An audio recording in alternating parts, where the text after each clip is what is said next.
Hello, आप सभी को मेरा नमस्कार। आज मैं अपने चैनल के माध्यम से एक ऐसे मुद्दे पर अपने विचार रखना चाहूँगी जो शिक्षा की दृष्टि से अत्यंत महत्वपूर्ण है। मैं बात करने जा रही हूँ हमारे भारत देश में बिहार प्रदेश के नालंदा विश्वविद्यालय की।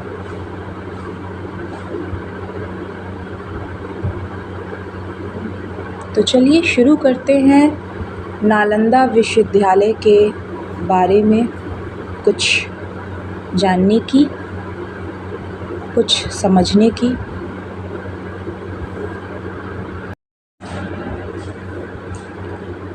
नालंदा विश्वविद्यालय को जानने से पूर्व हमें ये जानना है कि जो बिहार प्रदेश है हमारे भारत में, उस प्रदेश की क्या महत्वपूर्णता है, वो प्रदेश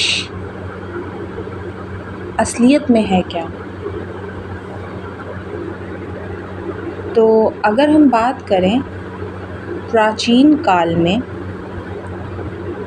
बिहार एक विशाल साम्राज्यों, शिक्षा के केंद्रों एवं संस्कृति का एक गढ़ माना जाता था।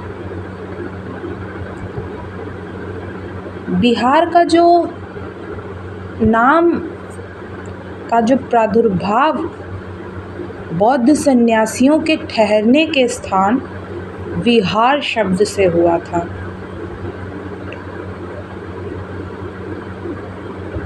अब अगर हम देखें तो ये कितना महान प्रदेश रहा है। इसका नाम प्राचीन काल में विहार था, जिसे बाद में बदलकर बिहार कर दिया गया।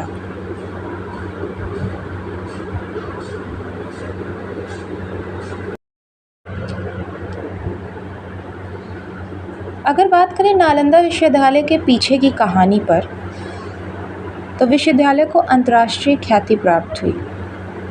8वीं और 9वीं शताब्दी के दौरान पाल राजवंश के संरक्षण में ये खूब फला फूला।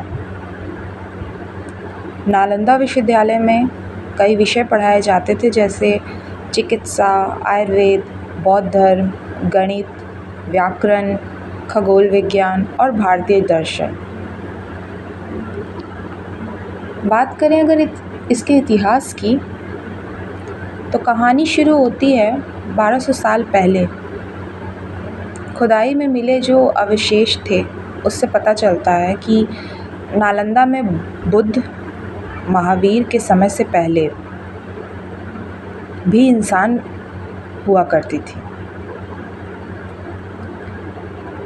बात करते हैं अगर विनाश के कारण की नालंदा विश्वविद्यालय के,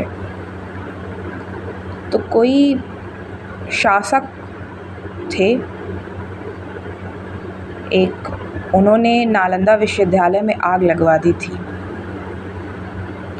कहा जाता है कि विश्वविद्यालय में इतनी पुस्तकें थी कि पूरे 3 महीने तक यहाँ के पुस्तकालय में आग धधकती रही।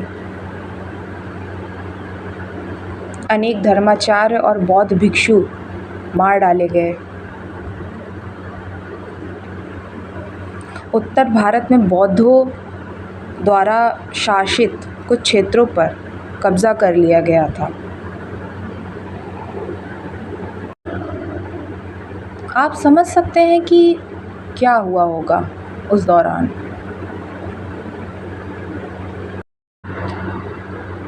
आज मैं हमारे भारतवर्ष के सभी युवा पीढ़ियों से ये अनुरोध करती हूँ कि कृपया आप इसके बारे में ज़्यादा से ज़्यादा जानने की कोशिश करें। इसे पूरे भारतवर्ष में फैलाएं कि इसकी महत्वपूर्णता क्या है,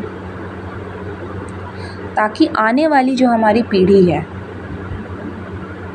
वो इसकी महत्ता को समझे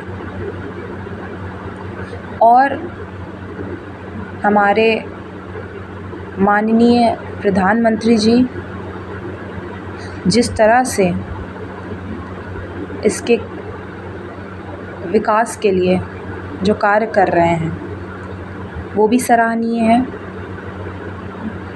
और जिस तरह से वो इस कार्य को कर रहे हैं हमारा भी फ़र्ज़ बनता है, हम युवाओं का भी फ़र्ज़ बनता है कि हम उनके इस कार्य में जिस प्रकार भी सहयोग दे सकते हैं हम दें।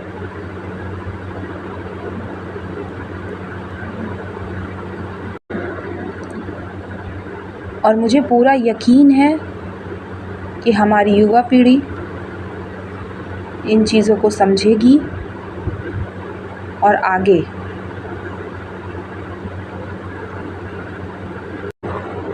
हमारे समाज के हित के लिए ज़रूर इसका प्रचार प्रसार करेगी।